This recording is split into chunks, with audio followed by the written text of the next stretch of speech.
Horses are the bane of many an artist. They are big, lanky, and not commonly kept in cities and population centres, which means that most people don't have frequent contact or familiarity with them.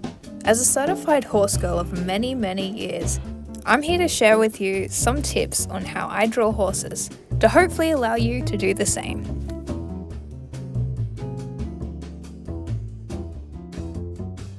The key to drawing anything well is being able to simplify it down to its basic shapes. I picture a horse's body as two connected spheres, effectively forming a bean shape.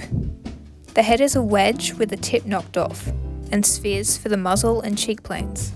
Put these together, add some lines to show neck, tail and legs with circles for the joints and triangles for the hooves, and we have a horse.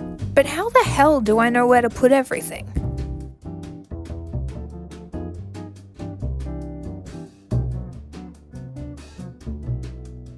This is a horse.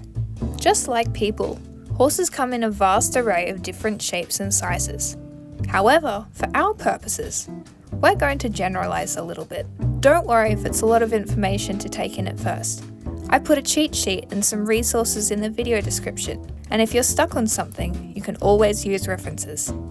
I've blocked the skeleton in to illustrate the useful landmarks more clearly. The horse's head is approximately the same length as its neck, the depth of its girth, the distance between its elbow and its fetlock joint on the foreleg, the distance between its shoulder and its wither, between the ground and its hock joint, and between the hock joint and the stifle joint.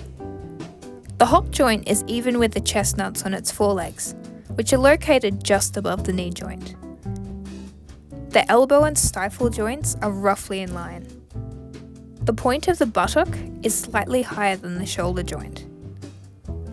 The length of the body is about 2.5 to 3 times the length of the head, and the distance between the ground and the horse's withers, which are the high point of its shoulder, is roughly equal to the distance between the point of its shoulder to its buttocks.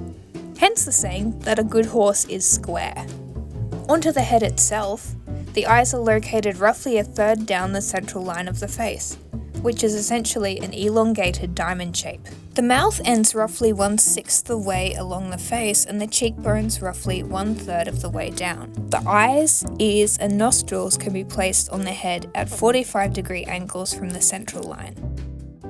Keeping these proportions in mind will help you when constructing the drawing of your horse, and if something feels off, you can always check your drawing against them.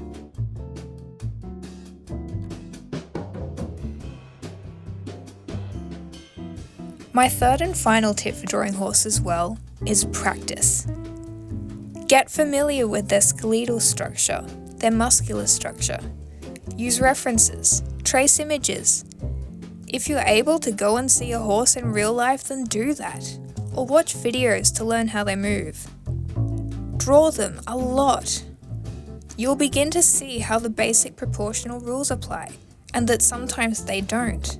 Through repetition and practice, you'll develop the muscle memory of the shapes and proportions that make up a horse, and eventually you might even find it easy. Well, that's all for today, everyone. Hope you enjoyed the video and stay tuned for the next one.